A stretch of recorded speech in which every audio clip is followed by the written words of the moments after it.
Hi, I'm very well. I see you have a distinguished partner. From the record. The only distinguished person. No, well, I'm sure that's not true. That's why I'm here to hear what I bet you are.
Right, good morning, ladies and gentlemen, and welcome here to the NLA, New London Architecture. We generally we see ourselves as centre for debate and discussion about what's happening to built environment in London, but we thought the impact of the EU referendum was such that we should obviously broaden our vision to wider issues to do with the Europe and the effect it would have on all our lives in this room, and what it would do to the various aspects of the built environment, construction, architecture, design, and all the sort of issues that we focus on at NLA here. And I'm very glad to organise this in conjunction with RTPI London, the Landscape Institute and Planning Futures, and also to welcome people who are watching it on streaming. So hopefully what we say today will be heard outside this room. Clearly there has been a lot of debate and plenty of things in the press, obviously daily, and it gets there is almost more than one can take in. But I was really keen to organise this morning when I spoke to Robert Noel, who was who runs Land Securities, one of the major London developers, who said, "Oh well, if we come out of Europe, then we won't develop anything for the next 5 years." So I suddenly thought, well, actually, that's not going to be great for us here at NLA and a lot of people who, if that's replicated around the development industry, what impact will that have on people's jobs and so on. And I think it's interesting that quite often we do these joint events with other institutions, but the Charity Commissioner rules that those are the charities are not able to get involved in the debate, which seems to be a huge mistake. The sort of gagging of key institutions seems to be a really poor part of the debate, because I think there are charities involved in the industry who have much to say on this issue. So what we're going to do today is to have our speakers give us their thoughts, a sort of 3 to 4 minute introduction to what they're thinking about. Then we're going to have a debate and open up to the floor so that you can ask questions and clarify any points that are raised. So I know that people in the room have biographies of our speakers, but people out there on streaming don't, so I will give an introduction to all the people on the panel at the moment. And so first on the left is Janice Morfitt, visiting professor at the Bartlett School of Planning, UCL. Janice was a senior advisor on local government at DCLG, professorial head of School of Planning and Landscape at Birmingham Polytechnic, and since 2006 she has been consultant on the Planning Committee of London, and she was on the Planning Committee of London 2012. She is a CABE B, and she researches infrastructure and state rescaling. Her recent books are How Europe Shapes British Public Policy, Applying Leadership and Management in Planning Theory and Practice, and Infrastructure Delivery, Planning an Effective Practice Approach. So she will, I'm sure, have some really interesting things to tell us about that. David Green is Director of Belsize Architects and former head of the European Division of the Bank of England. He's been involved with Belsize Architects since the Practices Foundation in 1995, but worked 40 years as a central banker and financial regulator, and was head of the European Division of the Bank of England and subsequently head of international policy and European affairs at FSA. He is a consultant on international financial regulation and is advisor to the City of London's International Regulatory Strategy Group, where he has been involved in work on EU reform and on Brexit. He has published jointly with Sir Howard Davis Global Financial Regulation, The Essential Guide, and Banking on the Future, The Fall and Rise of Central Banking. It'd be interesting if you could convince the government to take Sir Howard Davis' advice on airports. Then next along is Jason Pryor, who is Group Chief Executive Building and Places at ACOM, one of the world's leading placemakers. Jason is renowned as a visionary in creating successful new communities and regenerating existing towns and cities. He was a key figure in the regeneration of Manchester Town Centre and Liverpool's historic waterfront, in the creation of the exemplary urban extension of Upton and the revitalisation of steel manufacturing town of Corby in central Britain.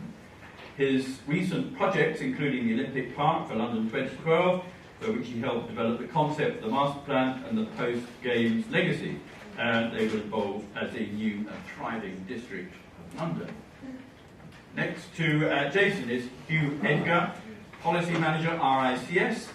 Hugh joined RICS Scotland as in June 2012 as Policy Manager, having graduated with an honours degree in Politics and International Relations at the University of Aberdeen. Hugh has held various policy posts in the UK and Scottish governments, as well as other membership organisations. Hugh leads on RICS's policy development and public affairs across all priority issues in Scotland. In addition to contributing to UK and Scottish projects, Hugh actively promotes RICS thought leadership to government and parliament and works in partnership with members, professional colleagues and stakeholders to take forward RICS's work agenda on the land, property and construction sectors. And then at the end we have John Previch, who's a partner at Make Architects, and John has more than 28 years of experience as an architect and has contributed to a host of prestigious projects around the world, including the Channel Tunnel Rail Terminal at St Pancras, regeneration of Elephant Castle, projects at Nottingham University, and in May 2004 he founded Make and has since played an integral role in high-profile projects across a variety of sectors, transport, education, arts and culture, and also urban design and master planning. But also Make is a global practice and obviously has many staff who come from European community. So those are our speakers, and so I'm going to move over to the podium and ask Janice if you would start off, please. Right, thank you. Good morning, everybody. I've been asked to say a few words about the way in which the EU relates to planning and the kind of activities that we're all engaged in. And I think, first of all, we have to say that most planners, colleagues in landscape, haven't really paid a huge amount of attention to the role of the EU in framing what we do and its influence, because we tend to get on with the job. So we're interested in that legislation when it's enacted or we see it in practice and we have to use it. So we don't think too much about the way it comes into effect unless that's our particular role. But the question is, I suppose, for this morning, is how far has planning been Europeanised? How far do our daily practices, are they informed by or shaped by what's been going on over our membership over the last 40 years? And I think we probably think firstly of the effect of specific legislation. We can think of environmental impact assessments and environmental legislation. We may think a little bit about transport, but we probably don't think as much around the trans-European networks. In English speak, that's the A14, HS1, HS2, Crossrail, energy networks. We think about the national grid and its development and the links across Northern Europe as fitting into the European grid. We don't think, perhaps we think about CAP affecting farmers. We don't particularly think about its role in relation to rural policy, and indeed much of our policy for combined authorities and mayors is actually European in its derivation.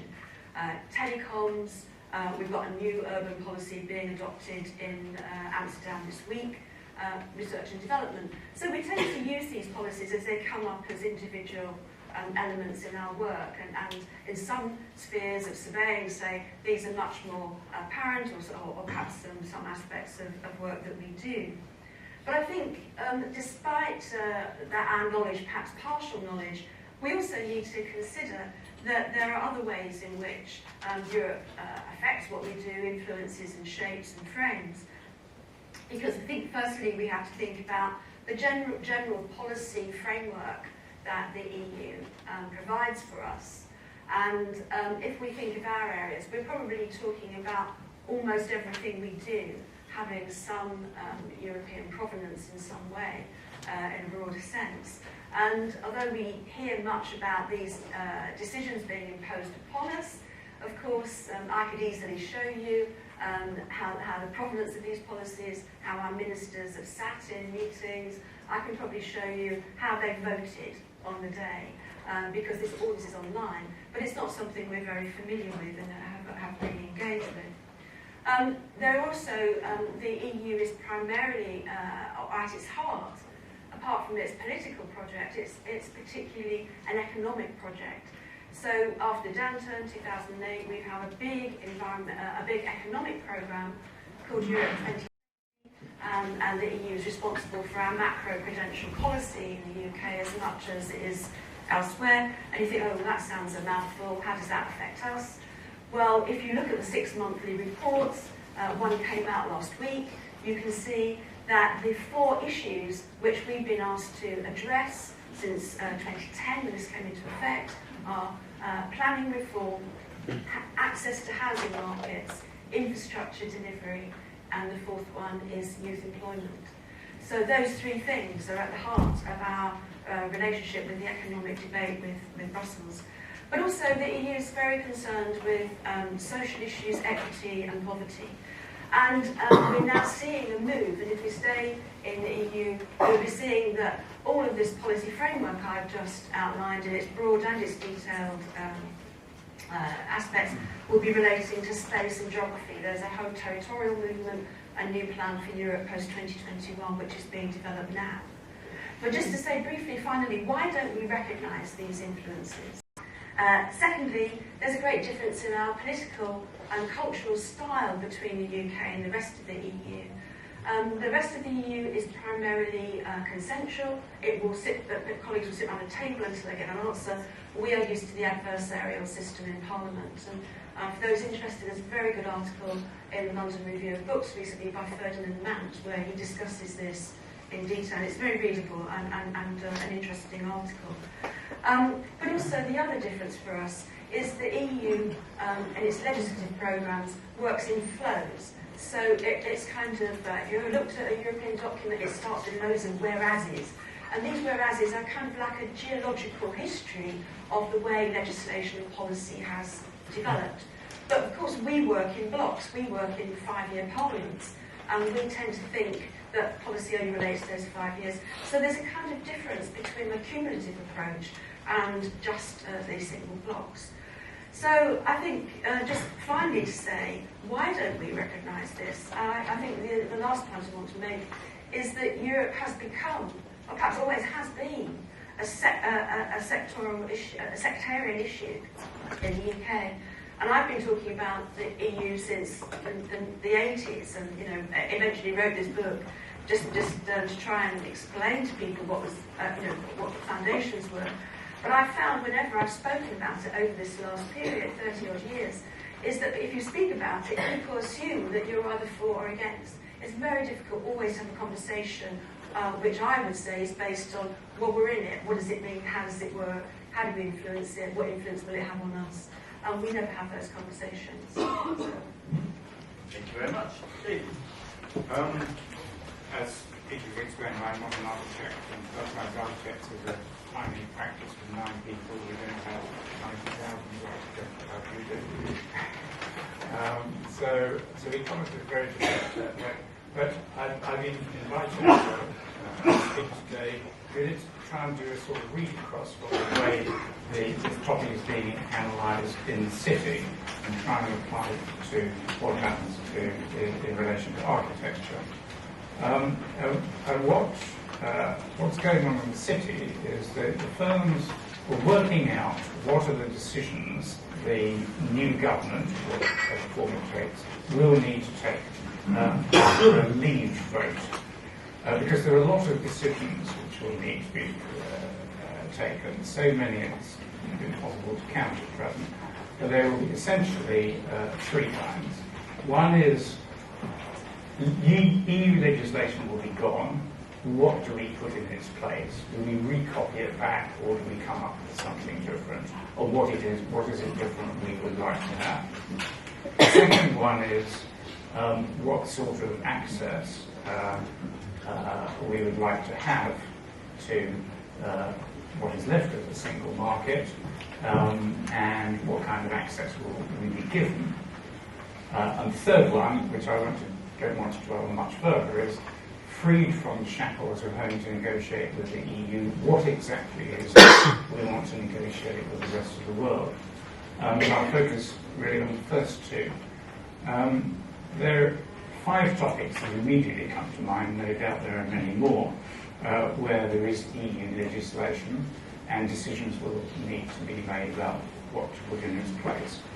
And the topics on my list are procurement, cross-border freedom of sales, free movement of labour, professional qualifications, and product standards.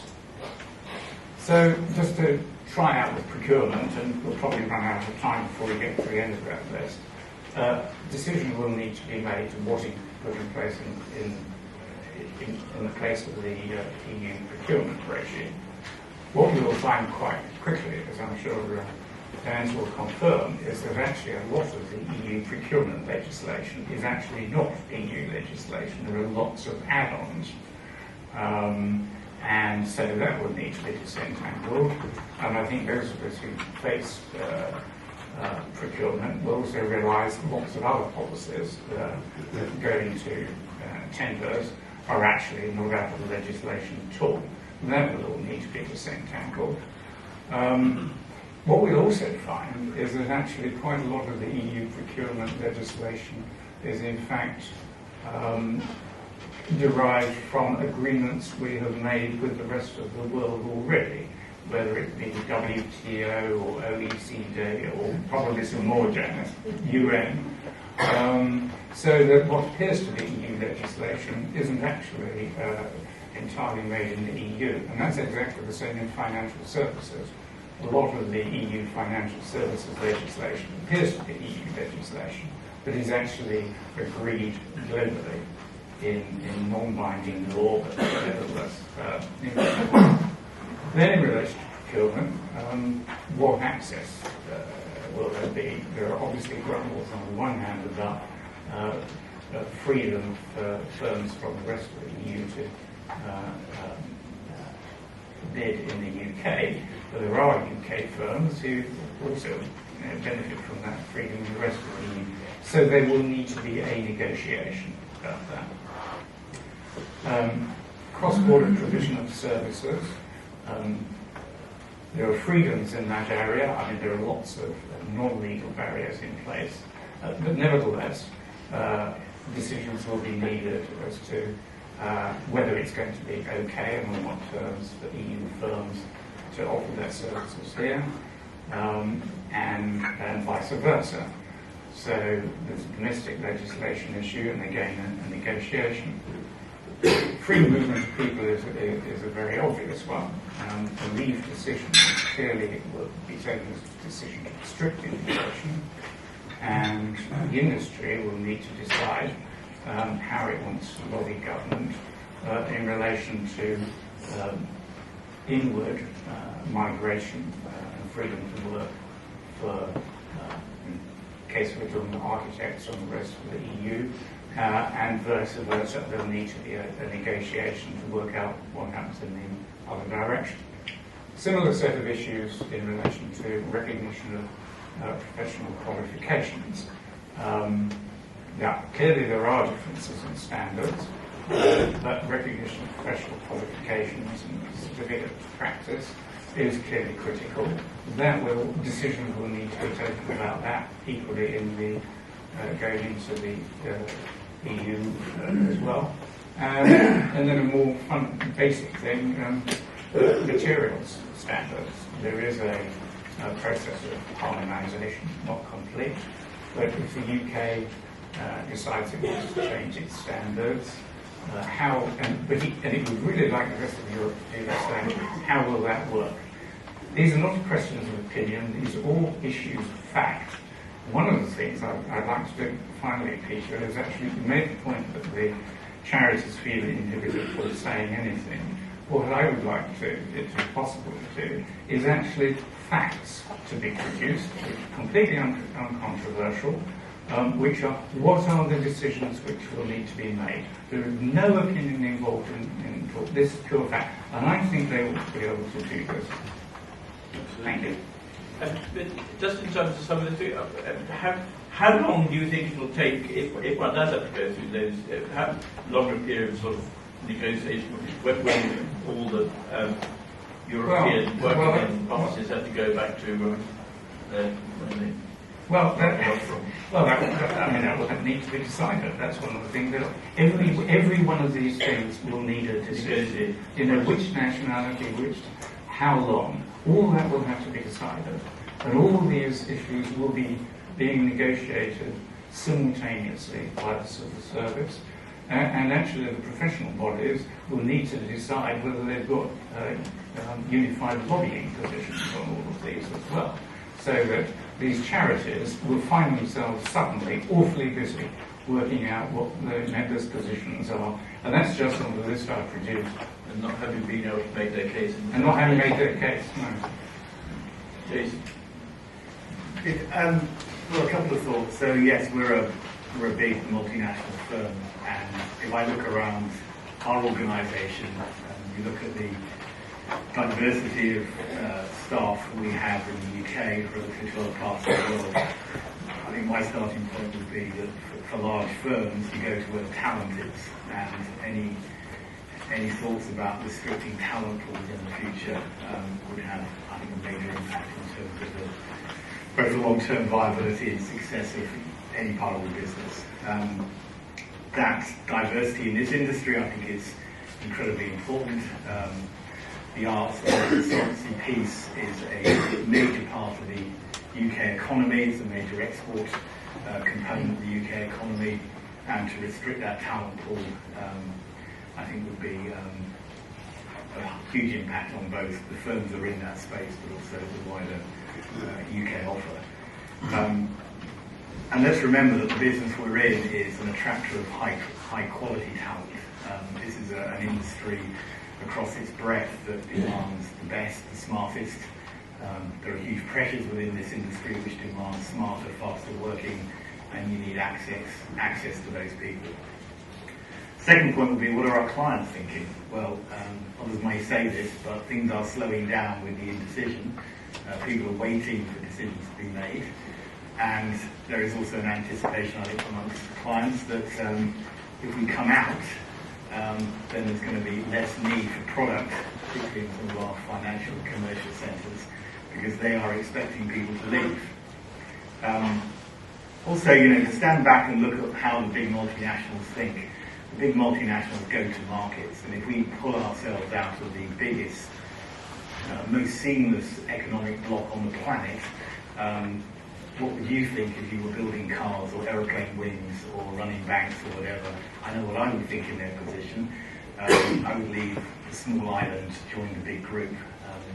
And let's not kid ourselves what that would be like over the next 5 or 10 years. And those investment cycles, from my experience on our big client accounts, they come around pretty fast. Those people make those decisions in a matter of months. Certainly don't hang around for more than a year, 18 months before they make that. They spend big money, they spend fast, they're very agile, and they succeed because they're agile. So I would expect to see a pretty seismic shift in the way people base themselves, see their resource deployment.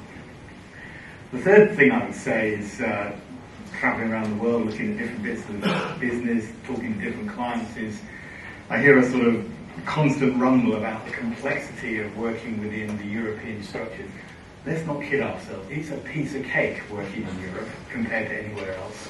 This idea that we will just inherit another blizzard of regulation and red tape wherever we go. That's the way modern societies work. That's the way modern economies work. That's how you protect workers' rights, the economies, financial systems. That's how you stop people engaging in bribery and corruption. That's just the way it works. At least here in the European Union, we have continuity and expectation across the piece. It's not about its faults. It's obviously pretty complicated.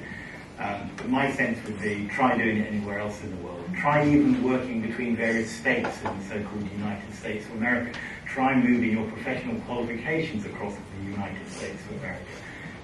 Every country and every trading bloc has its way of doing things. But I would have to say from personal experience that operating in the European markets across the European nations is one of the easiest and most flexible places to do that. And just think about your ability to rely on an Italian facade system or a German engineering product or French wallpaper or whatever. Just understand how easy that material moves around, how much we can rely on its specification, its performance, its environmental standards, without having to check it out, without having to have a separate set of rules for each of those components. So my final personal point is, I just think the last thing we need at this moment is a government distracted for the next 10 years about how to extract itself from one hell of a problem when there's plenty of other things going on in the world. Thank you. You. Yes, good morning, everyone. My name is Hugh Edgar, Policy Manager at RCS and one of the authors of our EU Referendum Impact paper, which is considered land, property and construction. I have a copy here with my name at the top in case I forget. Also for streaming there. It's quite, in terms of detail, it's quite a hefty document. And given that I have 3 minutes, I won't actually have time to go into details on the three sectors. For example, with land, we looked at the impact of farming and forestry. For property, we looked at residential. The three subshoots of the commercial property, that being office space, retail and industrial, nuclear construction, a whole host of issues which some of my colleagues have already covered, employment, skills, and we also covered that, and another one which I can't remember. Anyway, so I'll use this brief to provide you a quick overview of the running theme that runs throughout this paper, and that's been uncertainty. It's a word that's popped up a lot in the last, since the referendum was verbally committed to back in 2014, more so when it was made a manifesto pledge in the Conservative general election did in 2015. So when we launched the paper at the end of April, it coincided with the release of our member-based commercial market survey, which provided very clear headlines of the impact that the EU referendum has had. Firstly, the survey indicated that there's been a steady easing in international demand for UK office, industrial and retail properties since the referendum was announced. And this short-term uncertainty has contributed to falling international investment demand in central London, with rental and capital value projections being scaled back.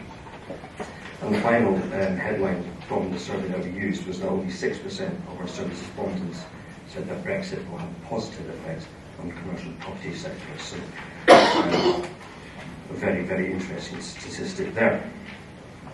Now, this well-documented uncertainty is not just limited to the commercial sector, it actually reaches well into the residential sector and the construction development pipelines. Now, whilst we have seen less purchase and occupier transactions, I should emphasise that the market is certainly not stalled. Transactions are still happening. It's not stalled, and market deceleration is certainly not unexpected. For any national economy, there's always a slowing in the property market. Potential home buyers and office occupiers delay their decisions until the result is announced. Now, in the event of a Remain vote, we would expect a significant bounce back in transactions. This is what we saw in the Scottish independence referendum, which returned a no vote back in 2014, and the Scottish referendum obviously being our nearest comparator into the debate that we're having at the moment. Conversely, if the UK votes to leave, a lot will depend on the post-exit vote negotiations, which have a 2-year time frame, but as we've already heard today, it could go on for considerably longer than that. So we're of the impression that it is unlikely that the market uncertainty that we're experiencing now will probably won't lift during this period, and there is a lot of considerable amount of politics to consider when deliberating the next steps. in terms of negotiations. However, if the market does remain uncertain, a result of the dampened market is slower rises in business rents, which could lead to more favourable conditions for business entry and, of course, business growth. And this could be why our recent member survey data also predicted steady growth across the built environment in the longer term, with increases in the value of land and property assets, albeit at a marginally slower rate. Now, as I said, there was a quick overview on the uncertainty that we've come across from our member sentiment, and of course this paper does cover land, property and construction, so I'm hoping there will be opportunity to touch on these three sections with my panel colleagues during the discussion, and of course happy to take questions in the Q&A session which will follow that. Thank you. Thank you very much. And Scotland is pretty solidly behind Remain. Do you find in terms of polls in Scotland? Yeah, I was chatting to A friend about this the other day, and one of the advice she said to me was don't follow the polls, follow the boogies. And I'll turn up in Scotland, they're definitely sticking to the Remain side at the moment. But interestingly, there's a lot of there's a very London-based, I could go on for days about Scotland, but I'll make this point quick. There's pockets of leave in very in areas which I would have expected, for example, in Highlands, but in the Central Highlands, obviously there's the fisheries, and I think we know where they would go. But in terms of sort of heartland, in the middle of Scotland, apparently there's quite a big leave movement now, which I find quite surprising. John. Good morning. I was asked to talk about architecture and architects. I'll start with a slightly more global position, which is around objectivity. And the thing that struck me is there's very little of it in this debate. It all comes down to emotion, subjectivity and half-truths in the main. And I'm not quite sure what that means for democracy generally. What on earth are we really voting for? Interestingly, this last week we had Gisela Stewart, MP for Edgbaston, a prominent Leaver, and Laura Sandys, who's a Conservative former MP, have a debate in our office about what they thought. And inevitably what happened was a slagging match about emotional positions. There was very little objectivity in that discussion. It was great fun. I don't think anybody learned anything. But there you are. That's the basis on which we're voting. Anyway, moving on, a little bit about architects and architecture. As a business, we are 17% EU employees. You might say only 17%. Well, that's not a bad number. But then we also have 13% that are non-EU, i.e. non-British, non-EU. So 30% of our employees are from outside the UK. So whether it matters whether they're from the EU or not, perhaps is not as critical to us as it might be perceived. Although having said that, some of those that have come from the EU have taken British citizenship and are now Brits. So where does the line get drawn? On top of that, only 10% of our work actually is outside of the UK. Most of it's actually in London. And only 1% is in the EU. I wonder why that is, and the debate I've always had, and I do look at this OJU business in great detail all the time, and I think, well, OJU's for locals. It's not for Europeans. It's a system that seems to favour those that are from the place from which that OJU project is. So, if anything, if we do remain, let's change that system. I think it's an opportunity that we do have if we are in. On a slightly different point, I mean, I think Jason mentioned it earlier, our jobs have definitely gone on hold. Three particular ones in London. It's anecdotal possibly, but from the client's mouth there are the words, we need to stop this project because we're concerned about risk. And it's not the development community per se, it's the funding community that's looking at the risks. It's the banks, it's the pension funds that are saying, this is too much risk for us. We're going to wait until the 24th before we decide what we're going to do, and then perhaps a couple of months just to settle in again. So roll on September, I hope. Supply chain, even this morning we're talking about the lack of brickies in our construction industry, and can you imagine the door being closed on our good friends from Poland? Fantastically competent and able workforce that are adding enormous sums of money to our exchequer and helping our construction industry flourish in London, they will at some point will go back or be asked to. I'm not quite sure how it really works, to be honest. Architecture generally, I mean, we're a very resilient profession in my view, and intellectual capital travels across borders through the internet daily. So I don't actually believe that the virtual dialogue that goes on in our profession will necessarily change, but I do fear for our education system and our research systems, where there are more formal connections. These connections quite often are funded by EU monies, and the UK is incredibly able at attracting funding from EU sources. I think the figure I have is something like Oxford and Cambridge have 25% of their public funding from the EU, which is no insubstantial sum of money. Jason made the point about investment. Yeah, if my market's 500 million people, I'll go to that one rather than one that's 60 million. We often talk about Britain's success in the market, and that success is not just about us being great at what we do, it's about people coming in and investing in that success. And quite frankly, if the market shrinks, that investment will definitely move, and it will move into Europe. Someone mentioned standards. I don't think we've been brilliant in the UK at raising standards as high as some of our EU friends. I point perhaps to Germany here and say, well, what happens when we leave? I mean, we won't change our standards day one. We'll reconsider them for 10 years, and we might well keep them where they are. But my fear is that together we're stronger at improving standards than we are perhaps on our own. And finally, the big question for me really is societal. It's around community and where do we actually think we belong? In essence, what is our backyard?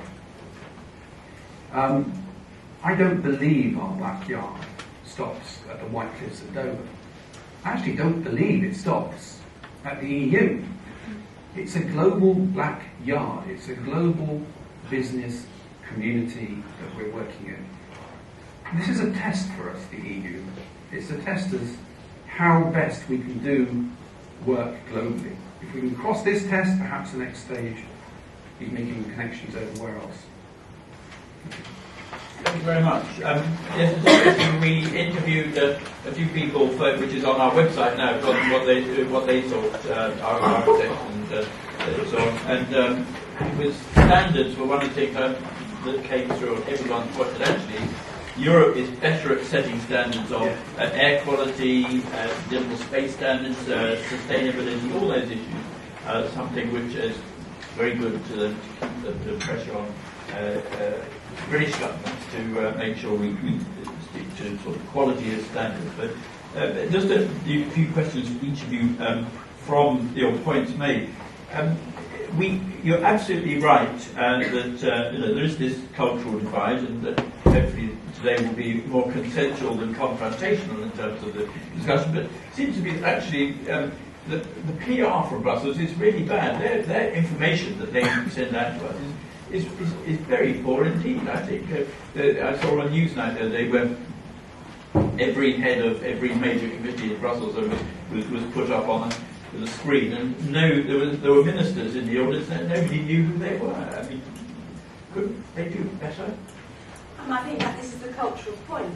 During the civil service or the government in the 27 other European states, you're expected to do a period in Brussels in order to advance your career. And the evidence shows, and I mean, when President Hollande was waiting, prior to his election, there was concern because if he was elected as he was, he's the only French president in, I think, 30 years or more who has not worked in Brussels, so there was a concern about that. Whereas here, the civil service does not encourage its staff, it's not seen as a career path.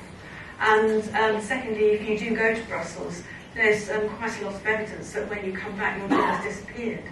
So there's incentive to stay, but there's no career path. The career path inside the UK civil service or the London civil service, Whitehall, is to go and work in industry and then come back.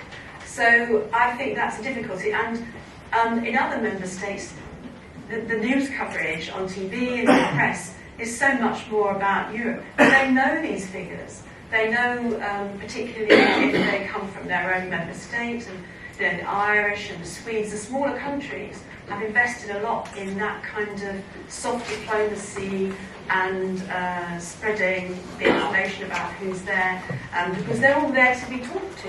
I mean, if you phone Brussels, a Director General, they will answer the phone. Well, tell me how many times you've tried to phone the government department and whether they answer the phone or not, and the official will answer the phone. So it is a cultural thing that we somehow have always, since 1972, seen ourselves, we just haven't engaged in that process. And that's very clear when you hear MPs, in the morning sometimes when I listen to the Today programme, I'm tweeting off the BBC saying, for heaven's sake, why aren't your interviewers more knowledgeable about the systems? They're making very basic errors, which are so embarrassing. And really never getting to the meat of the discussion. So, and of course, lastly, the European Commission it's a subsidiarity principle. It's up to the member states to, if you like, speak for it, rather than it to speak for itself. And if they were spending masses on PR, I think all the member states would not be very happy about that. So, I think that's what we have. It's a cultural difference. David, you talked about a lot of things which we think are European, actually, bureaucracy are actually things that we've created ourselves, but the point made about OJU being for locals, I thought it was quite a strong one. And do we actually stick to the rules more than the others? There's always the story about French cheese and things like that. They can have unpasteurised cheese when we're not allowed to, that sort of thing. Do we actually stick to procurement rules that the Europeans ignore? I don't think so. I think, if anything, it's a question of us adding on things ourselves. I mean, in relation to tendering in other member states, clearly you need to know what you're up to. The RIB drew my attention to a piece of work actually on the efficiency of procurement processes across the EU. I can't remember exactly where it was now, so I have the reference. But it actually showed that the UK actually had one of the least efficient experiences in procurement. And you guys maybe are familiar with the piece of work. So there seems to be something wrong with our own arrangements. Interesting. So, Jason, in terms of London Times does seem to be a creative hub, construction skills as well as architecture and design. Would that be affected, do you think, by a lot of European architects working in offices going home, or is maybe the wider world might have a reinforce that? Well, I think a whole load of things go together. There's in the present state, this is an easy place to attract talent to. It's a lot of free movement, as we know. There's a lot of money here. There's a lot of leadership of big firms sat here, both organised and operating in the UK but elsewhere. I mean, just look at the amount of Indian money that sits in London and is led out of London in all over the names. Think about where a lot of the Middle East and sovereign wealth funds are run from. So there is a link between both the presence of the talent, the investment that sits around it, and it's more than the London story. That there is talent up and down the country that sits outside the capital, but it's well plugged in, easy accessibility. So I think we need to be very careful to see the sort of cause and effect of both the presence of talent and the presence of the tools of commerce, as it were, that get those things deployed around the world. And then all the things that go around that, from our arts and cultural scene to all of those things that make it, so everyone says, well, the bankers might move to Frankfurt. Okay, well, let's go look at the Frankfurt cultural scene and see how interesting it will be for our bankers to be sat in Frankfurt. Now, I'm sure Frankfurt can pick that up, but as we stand today, let's look at the associations of all of those components in this city and around the country and understand what might happen if you start pulling on that string. Where does the unraveling stop? So, and that is why I think a lot of our the big global cities can hold all of those things and overshadow the markets, because you get the synergies of all of those components. So talent to me is a starting point, because from the talent and the freedom of that talent, everything else flows.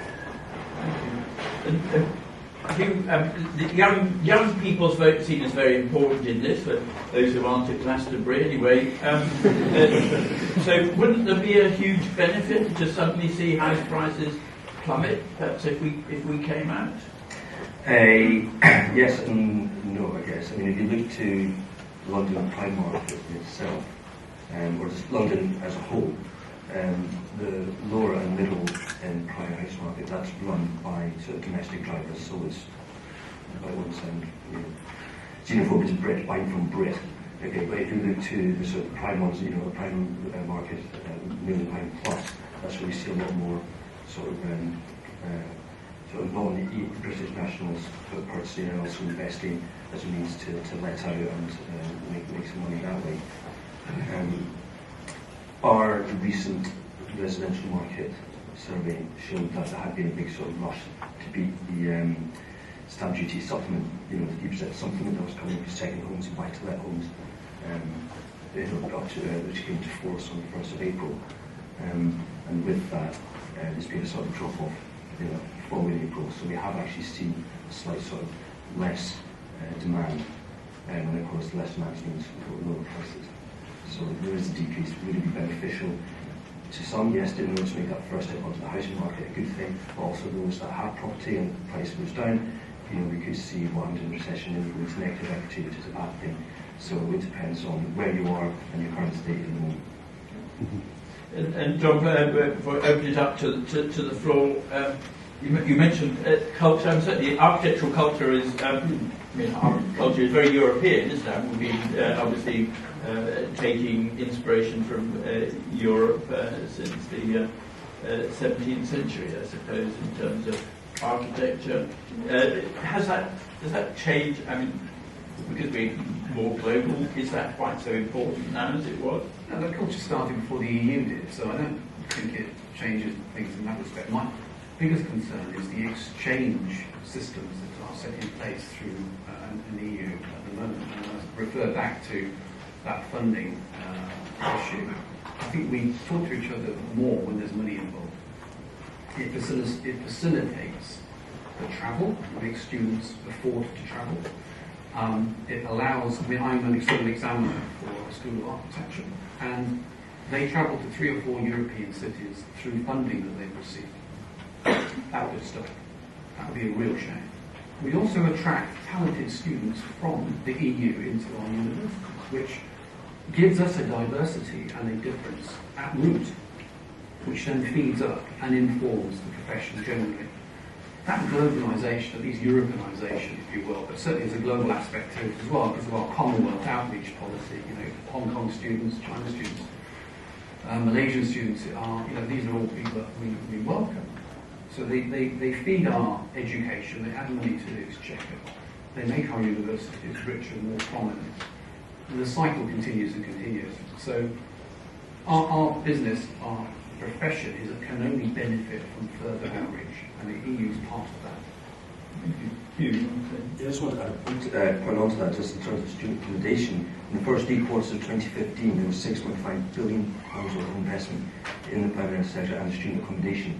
So any changes to the sort of enrollment rules that might arise from Brexit or the post-negotiation will have an impact on that sector. We have to think about what the impact will be on the economy on top of sort of our drive for talent and maintaining it if we were to leave that.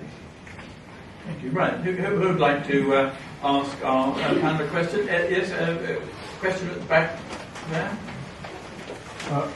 Hello, I'm Ben Derbyshire. 25% of my staff of 150 at HTA are European nationals, and we certainly couldn't do without them. I have a question for all of you, but particularly for Janice. So one of my many recent disappointments about Boris Johnson is his recent assertion that there is no loyalty to the European idea. And I think actually most architects share the panel's view and share my intense loyalty to the European idea, and in particular to the idea of the European city, which I think is a great gift that we've given the developed world. However, I think there is a debate, isn't there, as between the kind of neoliberal economics of a city like London and the more planned economies and more planned environments in northern European cities. And I wonder if we can get past, and I hope we do, the debate and the referendum and Remain, where it might be that we could see that discussion going forward and how we might engage with it in a positive way, because I think the European city struggles to find a place now in the world of high-rise tower blocks everywhere, and I think we have something to contribute if we could just get together on it. I think the EU is quite concerned that as a space it's very polycentric. It doesn't have the large-scale cities, particularly that we have in China and elsewhere. So they have been addressing city, region or functional economic area policies probably since they got territorial competence in 2007 in the Lisbon Treaty. What does this mean in reality? It means that what this urban policy, which will, I think, be adopted later this week in Amsterdam, the new cities policy, is that at the moment, if we think about the European Commission, each of its directorates are divided into sectors, where there's energy, telecoms, and so on, transport. And the Commission is trying to move itself to think about the way its policies affect scales. And so this new urban agreement, the Amsterdam Agreement, whichever it's going to be called, will actually be trying to promote the examination of all policies around space and place. And if we go to France, we see there's a ministry now that's concerned with subsidiarity, and all legislation has to think about how it affects place. So I think it's more than a kind of neoliberal take on cities. I think that the EU, the OECD, which is also promoting this policy, and we see the same policy in Sydney, in Toronto, in Auckland, and so on in the US. I think we're kind of going to see a reframing of the way in which governments think about functional economic areas and cities. And I think the move to align administrative boundaries with economic boundaries is part of that, as we're seeing in combined authorities here, but you see it in Hamburg, you can see it in other parts of Europe. But the OECD has also found that where you do that and you have a strong leader, i.e. an elected mayor, that has a great contribution to GDP. So I do think this is all to play for. I don't think it's all set. I think it's a kind of an opportunity for us to contribute. So this new cities policy, it's about to become policy, yes, is it? Yes, the act is in Amsterdam. Who's been on our side dealing with that? Well, there will be meetings going on since probably, well, I can trace it back to about 2009. Really? Anyone here been involved in the news? I can dig out the minutes. They're all online. I mean, if I may come to that, I mean, a lot will depend, I think, on moving that forward on the leadership of the professional bodies. In the sense, it's for our own organisations, for the RIBA or whoever, actually over the years ahead, to make sure that this agenda is pushed forward. I'll see what I can do. So, Jason, you exporting the European city to around the globe? Yes, and it's. I think that the European city model and the sort of, I think my words are probably wrong here, but the sort of emergence of the sort of city-state as a broader piece of economy is a European invention. It's a European invention. It's to some extent how Europe was built before we broke up in countries, and it seems to me that sort of city-state driven or regional driven economic policy and development policy is actually alive and well in the European Union, and we're seeing that emerging as a way that certainly at a macro planning level will be asked to look at things, and you know, go figure, everyone else is looking at that as well. So and if you know, sort of the US-China conference in the States Christmas time, which was looking at carbon management in big cities, and they're all taking, of course, a city-state approach to that, because you can't just throw bad industry over the city border and decide to have a green city. You've got to look at the whole place in terms of water supply, network, and power, etc. So, and I think when we start to look at big stuff like transportation systems, then you have a national overlay, but you have a city-state and local economy scale of engagement. And at the heart of that is, in reality, a sort of a local determination of what your city looks like. And to some extent, I think the sort of, to Ben's point, the sort of eye-popping mass of skyscrapers we see in a lot of new emerging cities, let's say in China, is actually really just an economic expression of what's going on at this moment. Whether that will be what will be there in 50 years' time, I very much doubt, because I don't think I'll stand up that long. And that's not so much a physics and construction thing. It's just that I think societies will demand more, as we saw in our own tower block cities of the 60s and 70s. There's a point where it solved the problem. It got you out of shared toilets in terraced streets, and it got you into hot and cold running water with your own toilet, and then 30 years later it wasn't good enough and it had to come down. So I think we should expect to see that cycle through, but we've got to hold on to the idea. Thanks. There was a couple of hands up over there. Yes, sir. Peter Graham, there were two things that surprised me a bit. The first was that you didn't mention at any stage the euro and the problems that are resulting in Europe from the Eurozone crisis. I mean, the fact is that although you can talk about Europe as an economic force for good, Europe is the only part of the globe that hasn't grown in the last decade. And our trade has dropped from being 55 to 45% with Europe, and is projected to fall further. So the idea that this is automatically a force for good, when actually our interests and the interests of Eurozone countries are diverging, I think is subject to challenge. The second is that if we left and we took back control of things, so automatically we would take decisions that are sort of self-harming and self-defeating. So we sort of produce immigration policies that restricted the talent we needed rather than encouraging it, that we wouldn't let in the people we needed, even though we had the flexibility to do so when we started having to have an open door to everyone within the EU. That we would harm our universities when, you know, again, we are the only country that has, in the EU, that has universities in the top 30 internationally. So, and you know, the idea that we're a small island, when in fact we are the fifth largest economy in Europe, on the planet. So I don't see that being recognised. There are, of course, enormous risks and uncertainties, but there are surely opportunities as well that need to be reflected in the debate. David, can you respond to those economic arguments? Well, yeah, there are a number of arguments there.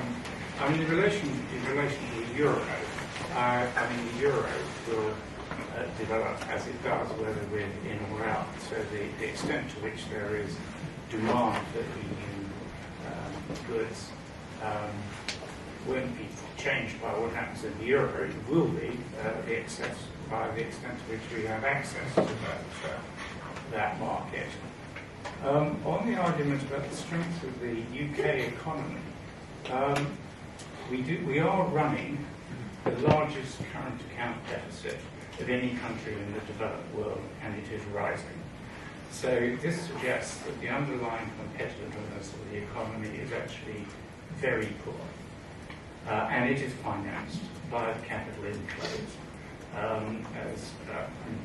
As Jason was explaining, it is financed by those capital inflows. So to imagine that the UK is a strong economy, particularly if it turned out that the financial services sector was considerably reduced, which is one of the main strengths of the economy, and it's just not a fact.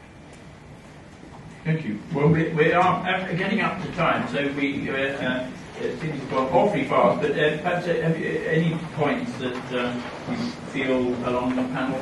John, have you got any additional things you'd like to add? Well, the thing is, we're on a journey. I think Europe is, staying in doesn't mean it all stops and we do nothing more. We're on a journey, and I think I'd rather be in the fight than out of it, taking us to where we want to go with everyone else as our companions and buddies and friends, rather than sitting outside and fighting from the edges and trying to get in. So let's get in there, fight our battle, and change the euro zone to something that benefits more people than it does now. Yeah, last point. Yeah, well, when we wrote this paper, we read the content of it, we don't make any recommendations and we don't make any conclusions. That's not to say it's not a complete waste of time. It's actually very interesting and very detailed. But we are politically neutral. That's what ours is. We don't try and guide our members or the public in terms of where we should be voting. What we try to do is inform the debate, and that's what we did by assessing all the sort of papers that were out there, speaking with our members about all the ground market insight that they can provide us. And we basically created a balanced document which does see advantages of staying, but also does actually see the advantages of leaving. And a good one today is particularly around the commercial side of things, which has come up a lot, certainly from me anyway, but also from the gentleman who asked the question in terms of, is it all doom and gloom? Not necessarily, there are advantages, but again, we have time, so I'll be chatting around after this, or online and Two points, but I think the quality of the debate, other than this room, has been appalling. I think UK political leadership in Europe is dreadful and has been for many successive governments. If we're in, we're in. So get in the middle of it, lead the debate. We're a strong, powerful, smart country. We should be shaping, not standing on the sidelines shouting about it. Why every year we seem to elect people to Europe who don't actually want to be there and battle completely, but it's a good thing to do. So let's get inserted into the middle of it and let's have a say in what's going on, and then we should change the way we bring up our civil servants accordingly. Secondly, I would just stand back and look at some of those big macro issues. I'm a landscape architect, but I look at the big environmental policies, habitat protection policies, all the big things that are bigger than the country are to do with the way big systems work. Where do we sit relative to that? How do we engage? Look at the power sharing grid for renewables across Europe. Where the hell do we sit in the middle of that? You ain't going to solve global warming or reducing our carbon by standing here building ever bigger seawalls. So I think we need to look to really big stuff. I agree with John. It's way off being perfect, but don't carp about it if you're not prepared to roll your sleeves up and get involved. Really, to pick up the earlier point about working in Europe, I've been in a lot of intergovernmental European committees, and the reality is that when the arguments are good, they actually usually win the day. Of course, anything bad has to be blamed on them. It's not a failure of one's own negotiation. But actually, on the inside of these negotiations, when the UK has good arguments, people are prepared to be persuaded. And the UK actually has a very large vote. You made the point during this earlier. Actually, what did we vote for? You'll find out that a lot of this has been voted for by the UK. So I think the cause isn't hopeless at all. I think I'm just looking to the future. If the European Commission is moving towards, I very much agree with Jason's points, and not to report it to but if the European Commission is looking towards developing a European investment plan that goes to 2050, 2060, and we're not involved in those discussions, then where does that leave us? And I think that geographically we have these links with Europe. It could be that we hope for a Swiss position, that the Swiss get quite a lot of transport funding from Europe because goods have to go between north and south through Switzerland. So no doubt Ireland will be making the case that we should have some transport money because of goods going across land. But can we just rely on that? And if there is an investment plan, the Commission and the Council of Ministers will be backing that with funding. And If you're not at the table, you're on the menu. You won't be there. Thank you very much. I started with a note about Robert Knowles from Land Security, who said that they stopped developing. He said it would be really good for business because land prices would drop by so much that we can build up a huge land bank over the next 5 years, which in the long term would be okay. So that there are some economic benefits, and like we're looking to the future, I can possibly see a future where we're out of Europe, our own, trying to negotiate with the US, with Donald Trump as president, who our senior politicians have described as bigot, sexist and racist. So I don't think that's going to start off on a very good footing. So I'd like to thank our panel for the very consensual and informed discussion. And I hope you found it useful too, so that help you make decisions of the day. And so thank you, thank our panel.